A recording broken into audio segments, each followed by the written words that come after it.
People are dying. Dennis Meadows explains. Well, I mean, we haven't invented new ways of raising the death rate. Famine, pestilence, and war. I mean, those are the ones we have. They manifest differently depending on the technology that you're using, but that's the way. And it won't be just one thing, I don't think. It will be, it'll be a variety of things. When global population is doubling every 33 years, when resource consumption is doubling every 20 years, no long-term view of mankind can proceed without first forming some preliminary answers to these questions. Professor Dennis Meadows at a conference in Washington to mark the publication of his team study for the Club of Rome, The Limits to Growth. It concludes that economic growth always generates a crisis, that the road to riches is the road to disaster.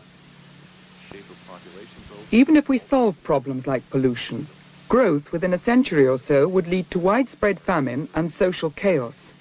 Dennis Meadows and his team used a computer. He explains why. With system dynamics, a methodology that we use, we organize the available information on the relationships in some system, and then we express these mathematically and put them into a computer to calculate the results. It's possible for men to perceive the individual relationships in a system, but very difficult indeed without any assistance from a computer to understand what their implications will be when they interact. The man-made world consists of a whole complex of subtle relationships. The Industrial Revolution has consumed vast quantities of fossil fuels, for example, and now there aren't many left. And it's as simple as that. If you have a kind of society which is going to eat the very planet we're on, eat it up, consume it, you will find that there's nothing left. Our industry, the way we make things, attacks the fabric and stability of nature, the ecosystem, on which all life, including man, depends. Change one thing, and it sets up a slow and complicated chain reaction. The equations in the computer define these relationships, so the computer can show how one thing affects everything else, not only immediately, but over many years. The runs on the computer show how these things would interact and affect man's future. They used the computer to see what would happen if man successfully tackled his obvious problems, if he grew more food, found more natural resources, and controlled pollution. But first they ran the computer to see what direction the world would take if it ran its present course. As the century unfolds, industry grows, as does food production and population. But we're using up all our raw materials, the limited metals and fuel in the earth. These run out. Without fuel and metals for the factories, industry collapses. Farming has become highly mechanized, and without petrol and electricity, food production falls too. There's no food and massive unemployment, so the population falls. People are dying. Dennis Meadows explains. Because of the high population levels and the increasing industrialization, natural resources are depleted at an increasing rate, and finally they fall down to the point where the industrial system can no longer be sustained. Over 50 years or more, we get richer. We consume more and more resources, things like gas and electricity. When essential raw materials like oil and copper run out, civilized life ends. If we go on as we are, society collapses because we run out of metals and fuel. Growth is halted by a resource crisis. Limits to growth was not the goal of the project. The goal was a very big scientific report, and Limits was written as an afterthought. What we said is that exponential growth will take us to the limits very soon.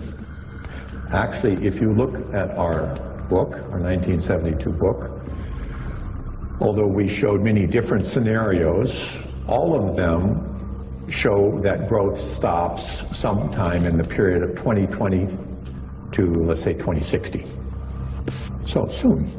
The main purpose of this think tank was to formulate a crisis that would unite the world and condition us to the idea of global solutions to local problems.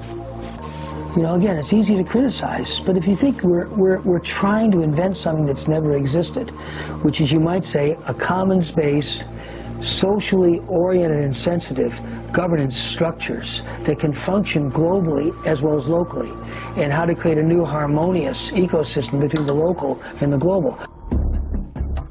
One issue that really grabbed me as urgent were issues related to population. What the developing world does not need is more children.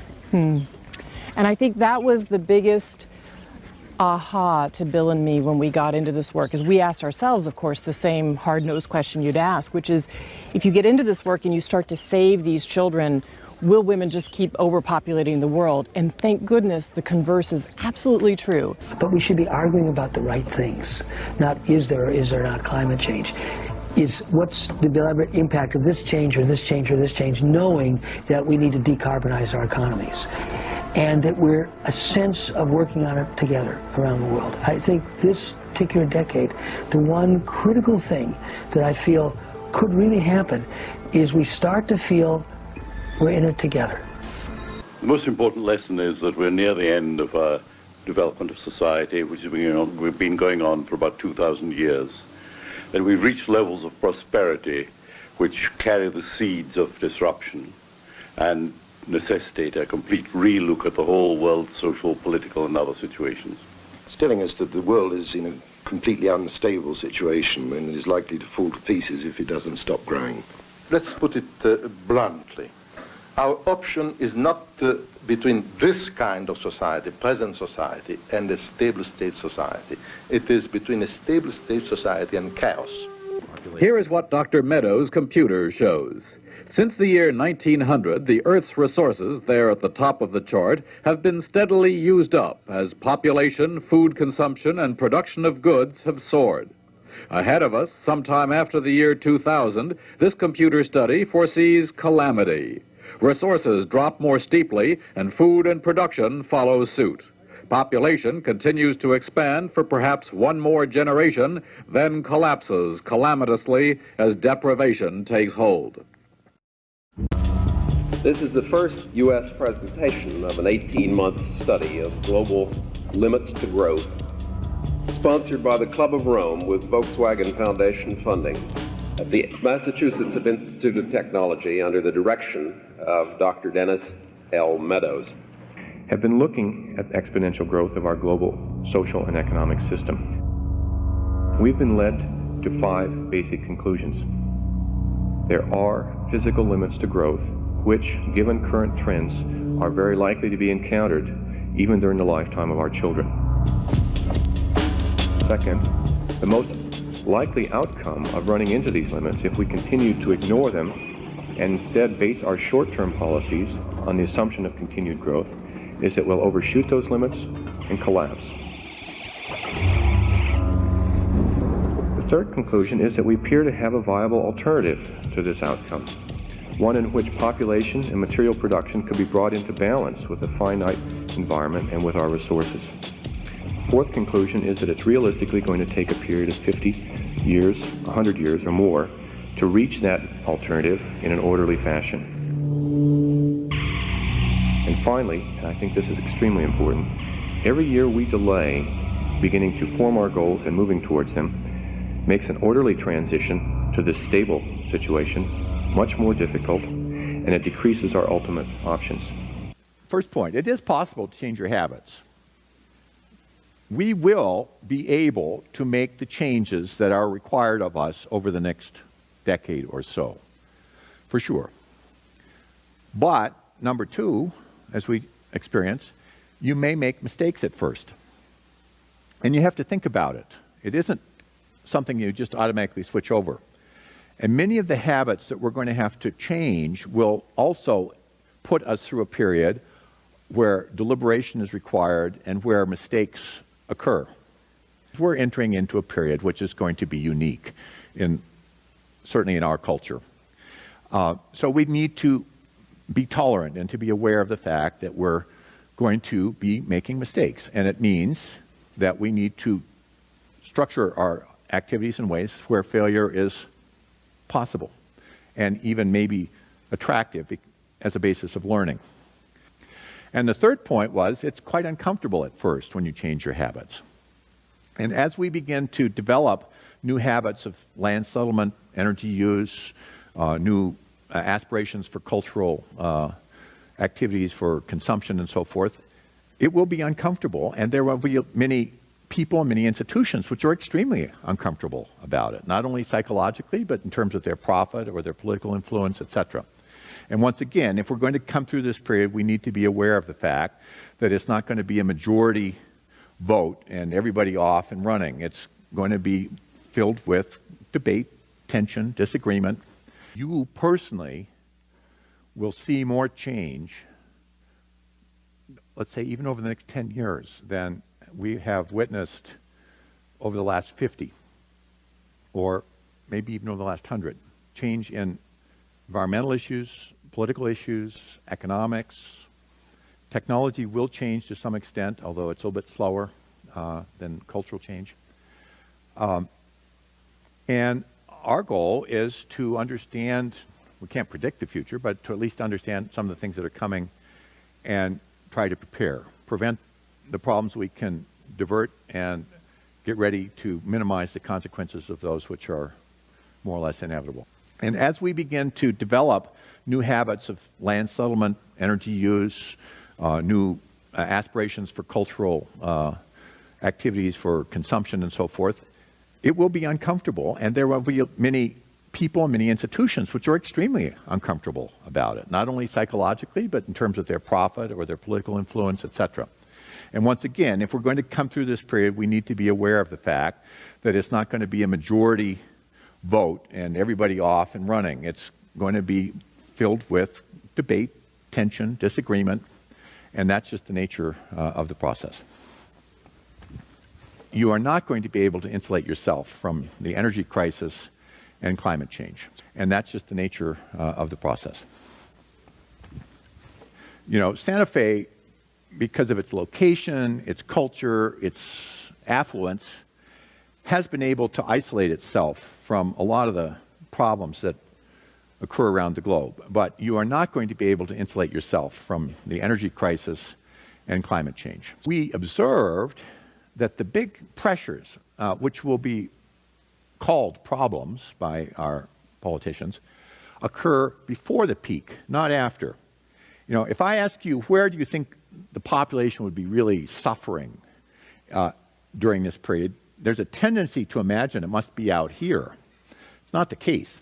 This is the period of intense pressure, because it's in that period that the negative forces are building up in order to counteract the things that sustain growth. Finally, when you have overshoot and the growth stops, that means, by definition, that the forces which are sustaining growth have been offset by the forces which are counteracting it. The forces that are counteracting it, things like climate change and resource depletion and so forth, are what we call problems, and they are most intense in this period. And as a consequence of the fact that we continue to sustain these physical growth trends, it is now manifestly the case that the planet has gone past its limits, which puts the whole question of sustainable development into a new context. What does it mean, sustainable development, if we know absolutely for sure that we need to come back down drastically? This whole issue of carrying capacity is a very complex one. This is an oversimplistic curve. It's assuming, for example, that the world's biocapacity, its capacity to support people, isn't changing. And we know for sure that when you exceed the carrying capacity of a system, you begin to deteriorate that carrying capacity. Matas knows that, but to take that green line and run it down would introduce a whole new set of criticisms for his work, which he just doesn't need to deal with. I mean, he already makes the point that's necessary. In 72, we were here, roughly, and at that point, it was still possible to slow down, in theory. We thought so, anyway. Now we're up here at about 140% above, and actually accelerating. Recent data shows that the damage or the the demands against the ecosystem are accelerating. And the reason we can be over the carrying capacity, at least for a period of time, is the same reason you can overspend your bank account. For a short period, if you've been accumulating savings, you can spend more than you put in. But of course, you draw your balance down, and eventually you have to stop doing that. We're now drawing down our balance. We're using up our fossil fuels, our wildlife diversity, our agricultural soils, our groundwater, and soon, Mathis and I don't know what soon means, but it's not, but it's going to be during your lifetime, I would guess. These curves have to come back down again. How they'll come down, how the reductions will be distributed across the planet, what will the implications for the environment, for our culture, for our lifestyle, these are extremely interesting issues, which I would say are still quite open for us to think about and to influence. So we're clearly in unsustainable territory. And as Amory Lovins likes to say, I don't know if he gave a lecture here last year, but he was at the school last year, if something can't continue, it probably won't. Let's look at two trends which I think are of particular interest here: energy and climate. They're different in some important ways, even at the level of what you can do about them. But in both cases, they are going to have a very, very significant influence on your life here. You're not able to buy your way out of either of these. There are some kinds of problems which are broadly spread across the globe, like disease, hunger, certain other problems, where because of the intellect, the blessings of a relatively honest and orderly political system, your level of affluence and so forth, you've been able to isolate yourself by and large. But in these two cases, you won't be able to do that. But it's only been very recently that we've gotten ourselves into an oil-intensive lifestyle. We tend to look around at our current system and sort of take it as for granted as something that's always been like that and is inevitable. It's not. It's a microscopic blip in the habitation of our species on this planet. This is confounded by an issue which is not widely understood, and that's what we call net energy. You know, all barrels are not created the same. If you have to spend 12 barrels of oil, energy equivalent, to pull 10 out of the ground, this is not a very profitable enterprise, certainly not the basis for sustaining your society. And we are in a period where the net energy available to us out of our energy systems is declining radically. I mean, it stands to reason. You know, in the old days, when you drilled well by sort of poking a stick in the ground and then jumping back and holding your bucket out to collect the oil, there were very high returns, 100 to 1. Now you need to go out into the deep sea, drill down 5,000 feet, and then through 2,000 or 3,000 feet of rock, and you have to ship it back home. Obviously, under those circumstances, the net return on investment is going to be much smaller. And this explains why the tar sands and the oil shales are never going to be a really important resource for us. Their net energy return is down around 2 or 3 at best, and that's ignoring the environmental damage that they cause. We built our country on an energy system where the payback was 30, 50, 70 to 1. And we will not be able to sustain it with an energy system where the payback is 2 or 3 to 1. Just can't. Any more than you can run the same business which has a 70-fold profit margin once your profit margin drops down to a few percent. It's just a different business. You can do it. There are things that are useful to do. It's not the end of history, but it's just going to be really, really different. And I would say that we're now in a period where the costs are going to start escalating faster and faster. Whether they manifest as price or start to be some other kind of cost, the length of time you have to wait at the station until your turn comes up, or what you have to give up in order to get the coupon, or whatever it is. The cost, in one way or another, is going to start going up. Well, for example, I mean, here's your population. This is the Santa Fe population.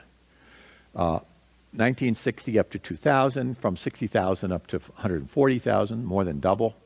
I just read through the Sustainable Santa Fe plan. Guess what? Population doesn't show up. It's just not in there. Lifestyle is not in there. You know, there's no appeals to lowering your material standard of living. A lot about organic agriculture and renewable energy and stuff, which is all very useful. But until we really come to grips with the problem, we're not going to solve it.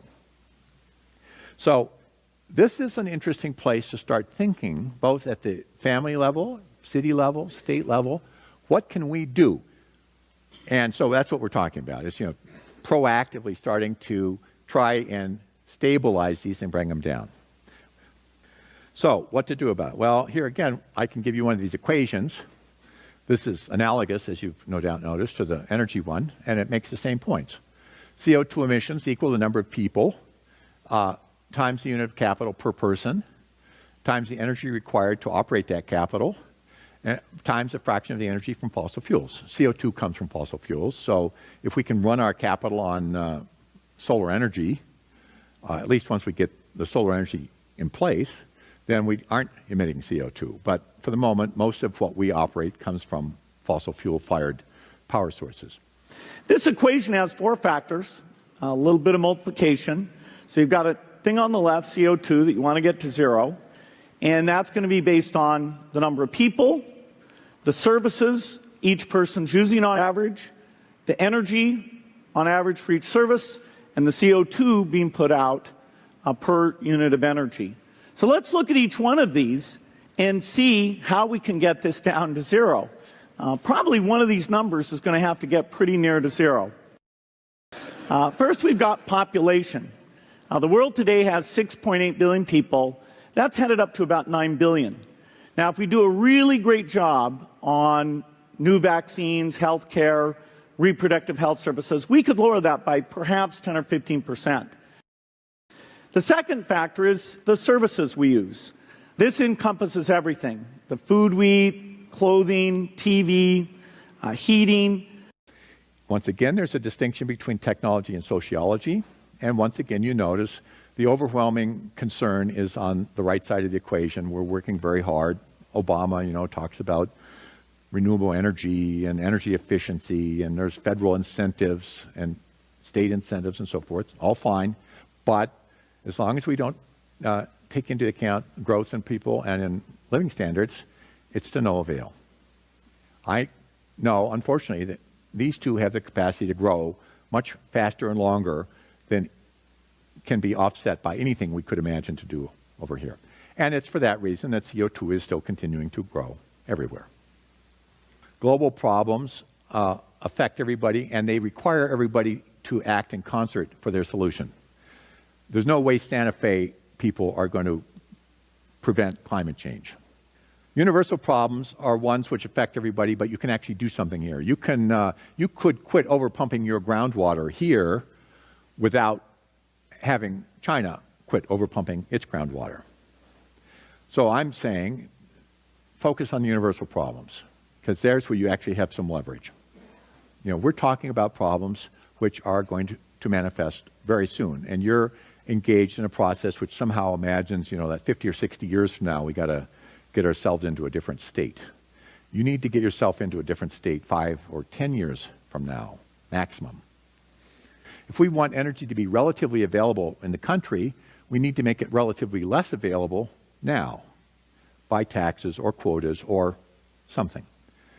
The thrust of change, certainly in the West, since the Second World War, and even prior to that, has been to put more and more reliance on the market, so-called the market, for making these allocational decisions. It's worked fine for the rich because they are able to place high demands on the system and get what they want. It hasn't worked very well for the poor. That's why the gap is opening up. But I was looking at something different. I believe oil production is going to fall precipitously over the next few decades. Whether it'll be 50% or 30%, I don't know. And probably it's not knowable, and it's not even set yet what it will do, but it's going to go down. And I said, this will open up a gap between what we wanted to have and what we actually have, which cannot be bridged by renewable sources and efficiency measures. So then comes the question, since you can't use what you don't have, how do we bring demand, which is currently projected to grow by about 40% between now and 2030, down to the level which can be sustained by what we actually have? One way you can do that in theory is by letting the price go up. And then the people who can pay the price get it, and the people who can't pay the price don't get it. I hope, that in a democracy, and I don't mean a place where you put votes in the box, but a culture like ours, which has concern for the poor and in some senses of egalitarianism and so forth. I hope that in a democracy, we won't let price be the sole allocating mechanism, because it would mean the rich get more or less what they want and the poor are really left out. The Second World War was a period where, for different reasons, demand was different than supply, and there we used rationing as an allocation mechanism. It had all sorts of problems, and of course some people circumvented it, no question about that. I mean, there's no perfect system here.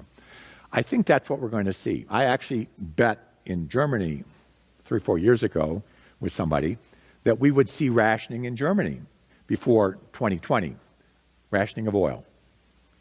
And the reason is simply because the price would have to go so high to make demand equal supply, or consumption equal availability, that it would not be politically acceptable. I think even in our country, politicians would pull back and say, listen, that's just not acceptable to do it that way. So they'll find something else. Will it be quotas or rationing, or I don't know. I mean, it's not my field of study, but I'm just saying it will be non-economic. It will not be purely price. It will be something else. We can then, in our line of reasoning, say, well, okay, we need to do these things. We're not going to do them, so there's going to be crisis. One manifestation of the crisis may be significant declines in global population. You can't support 9 billion people on this planet if you have very, very low aspirations for material well-being and personal liberty. As soon as you would like to have a global population that enjoys the liberties and the consumption standards in the West, then you can't have 9 billion. You need 1 or 2 billion max. And, getting there implies some kind of decline. Yes, that's true. Now, I mean, we can go on from there. Is it going to happen? When's it going to happen? How could we make it less? These are all interesting questions. I'll just say, not to foreclose conversation about it, but I don't think we're going to make the fundamental changes that we need to make. We haven't so far. And the consequence is going to be rapidly escalating crises, more and more frequent, bigger and bigger magnitude, until finally change does occur. But it won't be proactive. It will be retroactive. You will conserve energy because you don't have it, not because you anticipate that you're not going to have it. There it is. That's the nature of our species. I used to be depressed about that. Now I'm not. I mean, happiness, I'm about to tell you something that's moderately profound. Happiness is having what you want. There are 2 ways to become happy or happier. Remember our habits. Our habitual way of becoming happier is to get more. But you can also be happy by wanting less. When we get into a discussion about this issue of needs versus desires, we have to become very much more precise about our vocabulary. What is a need and what is it? Some people's desires are other people's needs and so forth. How is that going to be accomplished? Well, I'm an academic, so I give you a theoretical answer. It's totally simple. If the birth rate is greater than the death rate, population goes up. If the birth rate is lower than the death rate, population goes down. Now, of course, the birth rate can be lower than the death rate under two conditions: low fertility and long lifetime, or high fertility and a short lifetime. We have that. I'm sorry, I made a mistake, but you get the point. This can be bigger than this at high levels or at low levels, and so this gets off into a set of issues which are scientifically difficult, subject to enormous value judgments, and politically sensitive. And so, and I'm not, of course, perfectly informed about it. Population is going to go back down globally. I honestly don't know from what level and when. I just don't know. I mean, for many reasons, but it's a question because it brings in a set of political and cultural. We're not talking about pure biological survival. Biologically, we can support a very large number of people on this planet. But when you start to pull people towards the biological limits, they tend to get into wars, or they riot, or they do things. And the indirect consequences of what they do can start to bring the population back down. And I at least don't have the capacity to know how that's going to unfold. But I'd say there's a good chance, certainly during this century, that global population will come back down again. Well, I mean, we haven't invented new ways of raising the death rate. Famine, pestilence, and war. I mean, those are the ones we have. They manifest differently depending on the technology that you're using, but that's the way. And it won't be just one thing, I don't think. It will be, it'll be a variety of things. Population is coming down in some areas because of deliberate decisions about fertility. It's coming down in other areas because people are starving to death. So, but I find, although it's sort of intellectually entertaining to think about those things, much more interesting to ask questions like, how can Santa Fe stabilize its population? You see, you have a very interesting dilemma here. Suppose that you are successful here in Santa Fe in achieving a very high living standard, that you make proactively the adjustments which are necessary to reduce your energy needs and pull your food dependence back inside your own region and stuff like that. The consequence of that will be in-migration. I mean, most of you migrated here. Why? Because it's an attractive place. And if you succeed in solving these problems, you will be much more attractive than other places. And guess what? People will move in. And it is in the nature of this process that whatever your index of well-being is, it is, generally speaking, depressed as the population density goes up. So something is going to moderate inflows. Either you do it deliberately, or you do it because you don't do anything, and finally the attractiveness of this area sinks back down into equilibrium with its surroundings, and then people don't want to come here anymore. But in one way or another, you're going to have an influence on the decision about by people who want to move in here. Now, should you do it proactively, or should you just step back and wait to see what happens? This gets off into a whole set of value and political issues, which I wouldn't get into with a large audience. We could talk about it one-on-one. I don't know how it's going to unfold here. You are absolutely right. I remember in the 70s, there were global population conferences. There were U.S. aid programs to help people stabilize their population, lower their fertility. And over the last 30 years, the topic has become taboo. And we don't talk about it anymore. Even Obama is not able really to talk about these things. And if any mayor in Santa Fe, well, I mean, you had this recent example. Somebody got up and implemented a state immigration law. My gosh, it just triggered a phenomenal outcry. So, I mean, but here we are. So that's what we're working with, and now we need to move ahead. The fact is, population is going to go down. The fact is, you would prefer that most of the people live someplace else and not here. The fact is, you do things which govern migration, either deliberately or inadvertently.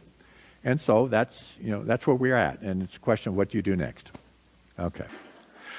It was 40 years ago today that I stood up for the first time. That was my first public presentation of the results of our study on the limits to growth. There had been a few private briefings to the club itself, but this was the first public presentation. But it came about through a very, very unusual combination of partnerships. I can think of 4 of them. First of all, of course, was Aurelio. His genuine concern for humanity and his vision led to the creation of the Club of Rome, and then eventually to the decision to do a project and to the raising of the money for that project. The second totally essential ingredient was Jay Forrester, who made the first contact between the Club of Rome and MIT.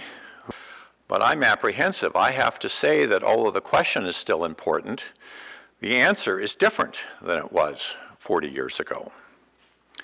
40 years ago, it was still theoretically possible to slow things down and come to an equilibrium.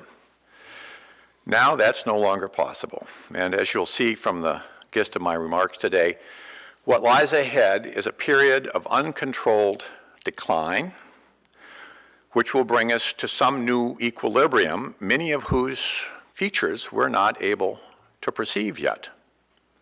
And so when I stood up in front of the Smithsonian 40 years ago, I could, in fact, say that we just need to slow down. Now we're at about 150% of sustainability. And I can't say anymore that we just need to slow down. We need to get back down. This is kind of like the San Francisco earthquake. You know it's coming, but you don't know when. That curve is going to come back down. When? Well, we don't know. But I think that it will stop growing during the lifetime of many who are watching this symposium today. Well, what does that mean? It means that we are coming into a period of uncontrolled decline. We just came through a period, or we're coming toward the end of a period, hopefully, of uncontrolled decline in housing. You know, the Dutch had a period of uncontrolled decline in tulip bulb prices. Bubbles are an inherent feature of our system. It's hubris to imagine that we, although we couldn't manage housing, we can somehow manage our dependence on energy and population and so forth. I mean, it's just a fantasy. Exactly the same arguments which were put forth to justify the irrationalities of the housing market are the ones which are put forward now to say you don't have to worry about population and so forth. We need now to start focusing specifically on the issue of resilience. If we go through this period of decline without foreknowledge, without preparation, I fear that it will strip away many of our fundamental values, that we will be left afterwards with a system that is very, very unpleasant. If we can build resilience into the system at different levels, and then go through this period of decline, knowing that at the end of it, we will have the capacity to engineer the system in a new way, sustainably, then I think we can sustain our commitment to democracy, equity, and so forth. And that's the challenge for us. But the important thing to realize, we don't consider climate change to be a problem. It's a symptom. When you have physical growth in a finite planet, pressures are going to mount to stop the growth. And climate change is one of those pressures. So it's a symptom of our efforts to keep promoting physical growth in a finite planet. You know, ironically, if we solved climate change, if we could somehow push a magic button and eliminate greenhouse gases anymore, then the consequences will be, but continue with our growth, we'll just have to see bigger pressures in other sectors, then water scarcity or epidemics or warfare or some other pressure will have to become even more powerful, because finally the pressures against growth have to equal the pressures in favor of growth. And only when they're equal, growth will stop. It provided a lot of data and a computer model and many scenarios, but the basic idea was that the policies existing at that time promoted exponential growth of population and material consumption. Was the first point. The second point, the Earth is finite, there are limits. And then the third point, when you have exponential growth in a finite planet, either you have to stop it yourself or it will be stopped by global problems. So those were the three things. And then we said finally, and if you're going to stop it yourself, the sooner you do that, the more possibilities will exist afterwards. Shouldn't there be some kind of policy here? Well, I mentioned this morning that greenhouse gases are generated as a consequence of four different things: population, the level of material consumption, the amount of energy required to support that material consumption, and the fraction of that energy which comes from fossil fuels, because fossil fuels are the source of CO2. And if you look at it, all of the energy these days, the Paris Conference, most of the scientific work which is being done, focuses on the last two, on the energy intensity of our consumption and on the role of fossil fuels, trying to shift over to renewable sources. And we completely ignore population and material consumption. So yes, the answer is we ignore them. It's politically inconvenient. Politicians wouldn't want to tell you that to deal with climate change, you have to lower your standard of living. So we still have this fantasy, collective fantasy, that we will somehow solve climate change, but without giving up our material standard of living, and for sure not doing that politically incorrect thing to try to talk about birth rates. If you start to think about birth rates, of course, it's a very complex issue, not only because it's highly cultural specific and cultures differ from one place to another, but also it has all sorts of religious connotations. And then you get into this issue of men versus women. I mean, it's a very, very complex matter. But I know from my research that you can make great progress on this simply by trying to create circumstances where people, women mainly, can have as many kids as they want. We know, actually from fairly solid studies, that many women around the world end up having more children than they really want to have because of cultural pressures, because abortions are illegal, because of religious principles, because of cultural norms and so forth. So we could, the first step is simply to let people do what they would really like to do. Constructive action requires two things: to understand the problem and to care about it. So-called heart-to-heart communication may be a way to help people care about problems. If I have a heart-to-heart communication with someone who's starving, maybe that makes me care a little bit more about the food system. But if it doesn't come together with a better scientific understanding, then nothing will result. I mean, I know some people who care enormously, but they don't have any scientific understanding, and so they have no practical consequence for anything. It needs both. And that's a big challenge, how to create people and systems which respond both to scientific understanding of the problem as well as a human caring about it. With any complex system, like the global system, there typically is not one magic button. There's not one place to push and it suddenly all the problems go away. You ask yourself, if I take this action, how much will it cost? What will be the benefits? If I take this action, etc. You are only going to act when the consequences are good enough to offset the costs. If you have a short time horizon and you're dealing with a system where the costs are now and the benefits are in the future, you don't do anything because you don't pay attention to the benefits. Climate is like that.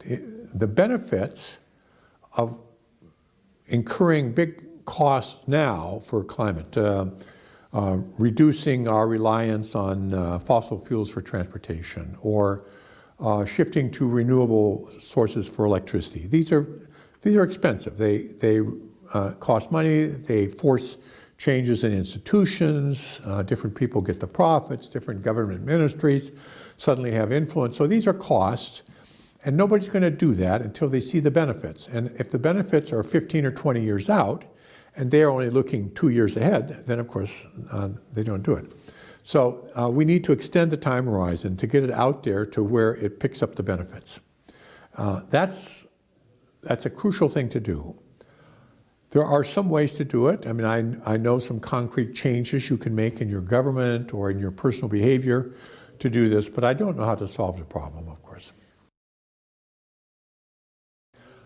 I said earlier that constructive action requires two things: to understand the problem and to care about it.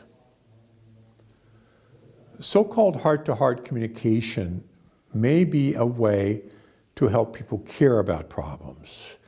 You know, if I have a heart-to-heart communication with someone who's starving, maybe that makes me care a little bit more about the food system. But if it doesn't come together with a better scientific understanding, then nothing will result. I mean, I know some people who care enormously, but they don't have any scientific understanding, and so they have no practical consequence for anything. It needs both, and that's a big challenge: how to create people and systems which respond both to scientific understanding of the problem as well as a human caring about it. My goodness, look around. If this isn't collapse, what do you call it? You know, the standard of living is going down for many people. The climate is moving in directions which threaten the existence of this country. The U.S. presidential election is being held between two of the most awful people I ever saw in public life. You know, the oil companies are in a desperate rush to pump the last bit of oil out of the ground, leaving nothing for the future. Is this collapse, or is this, what do you call this if you don't call it collapse? We are in a period of collapse now, which will intensify. I think we need to understand there isn't such a thing as global policy. There's just 7 billion people getting up every morning and doing something. In some cases, they're quite similar. In other cases, they're very different from each other. And the result of what they do, somehow we term global policy. But it's not like somebody asks, what is the global policy? People rather say, what are these 7 billion people trying to accomplish? I'm personally against globalization because I know we're going to make mistakes. People make mistakes. That's what they do. If you have a bunch of relatively independent units, countries, people, whatever, economies, one of them can make a fatal mistake and collapse, and it doesn't have too much influence on the others. But if you have a global entity and it makes a mistake, which for sure it will, the whole thing collapses. And that's the situation we have now. So, I mean, speaking in a kind of funny way, I would say the goal of global policy ought to be to eliminate that there is any global policy. It should be to break things back up again. You have to give up certain short-term gains, but the benefit is you have a chance to survive. You know, in the old days, we had many great empires: China, the Persians, the Romans, the Germanic Empire was important for a time. You know, the Persians could collapse, or the Romans could collapse, as they did, and it by and large didn't affect too much the other empires. But now, you know, you have Italy's banks go bankrupt, and suddenly the whole global system is having problems. That's the consequence of globalization. Well, since you are able to edit out all the stuff you don't like, I can speak honestly. I don't expect that we're going to avoid collapse. I'm not sure what it will look like. I mean, and in one way or another, we are so far, globally, we are so far above the population and the consumption levels which can be supported by this planet that I know in one way or another it's going to come back down. So I don't hope to avoid that. I hope that it can occur in a civil way, and I mean civil in a special way, peaceful. Peace doesn't mean that everybody's happy, but it means that conflict isn't solved through violence, through force, but rather in other ways. And so that's what I hope for. That we can, I mean, the planet can support something like 1 billion people, maybe 2 billion, depending on how much liberty and how much material consumption you want to have. If you want more liberty and more consumption, you have to have fewer people. And conversely, you can have more people. I mean, we could even have 8 or 9 billion probably if we have a very strong dictatorship, which is smart. That's, unfortunately, you never have smart dictatorships. They're always stupid. So, but if you had a smart dictatorship and a low standard of living, you can have it. But we want to have freedom and we want to have a high sentence, so we're going to have 1 billion people. And we're now at 7, so we have to get back down. I hope that this can be slow, relatively slow, and that it can be done in a way which is relatively equal, you know, so that people share the experience and you don't have a few rich, you know, trying to force everybody else to deal with it. So those are my hopes. I mean, these are pretty pessimistic hopes, you know, but I mean, that's what lies ahead. And within that hope, do we need a revolution to come to peace? So that would be a real revolution, to start getting it so that a minister of, let's say, agriculture would do something which actually makes the farming situation seem worse in the short term, but means 5 years from now you have less energy requirement or less environmental damage or something like that. That would be a hard revolution. We need all of those kinds of things. It is possible to take a different habit. But 2, you have to think about it. It's not easy. And 3, when you are trying to develop a new habit, initially you might make mistakes. It's natural. Now we need to develop new habits about our use of energy, travel, the economy, and so forth. We can do it, but it's going to require that we think about it. And we shouldn't expect that we don't make mistakes. So when your leaders stand up, give them the possibility that at first they may make some mistakes before they know how to do it differently. Technology is a tool. It's used by people and institutions. And you can't understand the future unless you understand the goals of those institutions.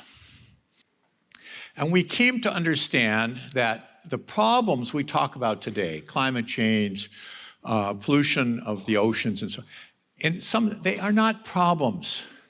They are symptoms. They are symptoms that the globe is starting to mount pressure to stop growth.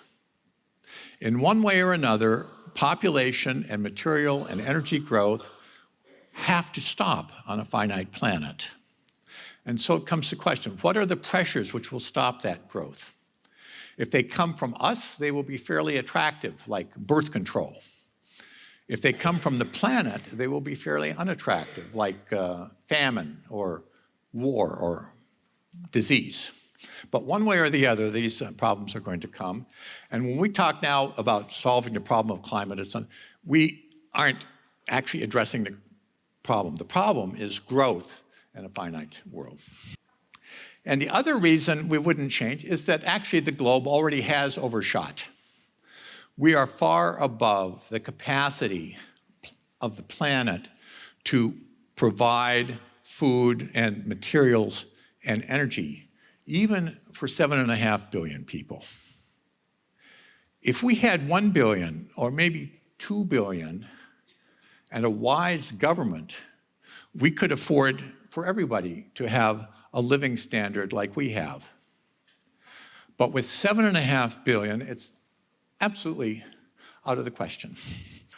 Talking about energy, we have quite a different issue. For reasons I'll show you in a moment, I expect that energy is going to become more expensive because we are depleting, using up the cheap supplies. The pressure on the energy system will not permit Germany to ignore this question. You're going to have to explicitly make some decisions about this. Because energy prices get higher, the economic growth is going to slow down. That has all sorts of political consequences. We have Trump in the United States, partly because so many people in the United States see that the economy isn't doing anything for them, quite the contrary. So in desperation, they start to vote for people like that. When you eat food, every calorie of food on your plate typically has about 10 calories of energy behind it to produce, ship, manufacture, cool, cook, and so forth. So you can imagine if the energy price starts to go up, the price of food is going to go. These things always relate to political change. And changing structure of labor force. One statistic which I always found interesting, in a society which gets its energy principally from renewable resources, pasture, forests, crops, in such a society, 80% of the labor force has to be in primary production. That leaves you 20% for your military, your priests, your governments, your artists, but 80% are out there actually generating energy. Now, the amount of people who generate energy in our societies is down in a few percent. But as the cheap energy sources go away, the labor force is going to have to shift back into more connection with energy production. Okay. Now, when you look at my curves, there's always a tendency to imagine that the greatest problems will be after the peak, when things start to go down. That's what you think, oh, that would be a pretty terrible time. Actually not. This assumption is not correct. In order for that peak to happen, the pressures against growth have to be big enough to equal the pressures in favor of growth. I mean, that's simple dynamics. Those pressures against growth are what we call problems. So the biggest pressures have to occur at the end of the growth phase. That's where we are now. In the next 30, 40, 50 years, we are in this period where the pro-growth and the anti-growth pressures are coming into equilibrium in order to stop the growth.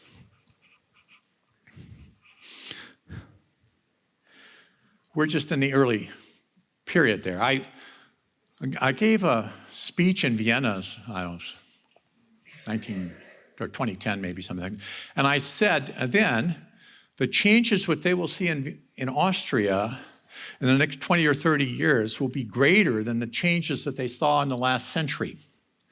Changes in economy, in governance, in environment, living standards, and so forth. And I said that with a full understanding of the enormous changes that there have been in Austria. I mean, 100 years ago, it was a great empire. Now, not, etc. Well, we're moving in that direction. And I would say again the same thing. We don't know exactly what's going to happen, but I know for sure when you or your children are looking back, let's say from 2050 on this period, you will see huge changes, which we don't now, of course, anticipate. This came out in 1972, and I think it's still true. Until we stop physical growth on this planet, there are going to be more and more problems. I, this morning, cited the quote of Jean-Paul Juncker, who said, we know what to do, but we don't know how to get reelected if we do it. It's the main dilemma of our democratic system. A democratic system has many benefits. I'm personally happy that I live in a more or less democratic society. But it has the disadvantage that the people we elect pay attention to what's going to happen between now and the next election. They don't necessarily work for the long-term benefit. When you have problems with short-term dynamics, that's fine. But when you have problems which take a century or 2 centuries to solve, 1 or 2 year electoral cycle just simply doesn't work anymore. And we need to start thinking about different ways to capture the benefits of electoral democracy, but to bring a longer-term perspective into it, to give our representatives the power that they could be reelected, even if they do something which only has negative results over the next 10 or 15 years. There are, in the United States, no energy policies which are good for the long term that don't impose serious costs on the short term. The best thing we could do in the United States now is to raise the price of oil so that people would start to economize and find a substitute. But no politician will vote for that because they know they would lose the next election. Quit giving so much respect to the market system.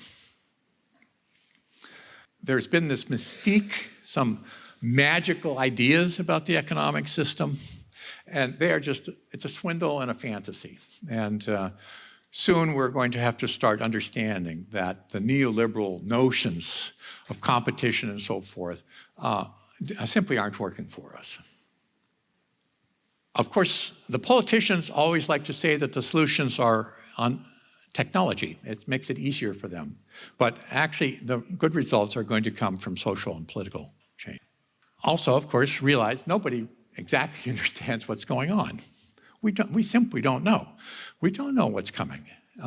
So rather than trying to design a solution to some future problem, which we predict, we have to design our system that it can deal with a whole wide range of problems and until we find out what's coming. It's the shift towards resilience rather than sustainable development. And quit trying to go back to past conditions. That's not one of our possibilities. Focus much more on resilience.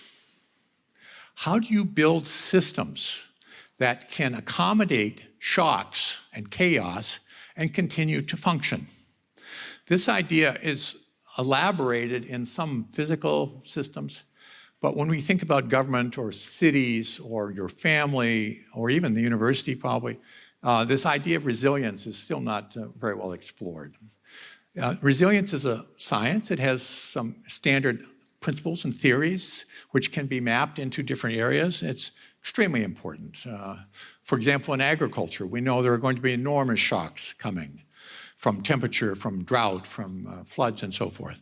And we need new research to develop the seeds and the techniques for doing it.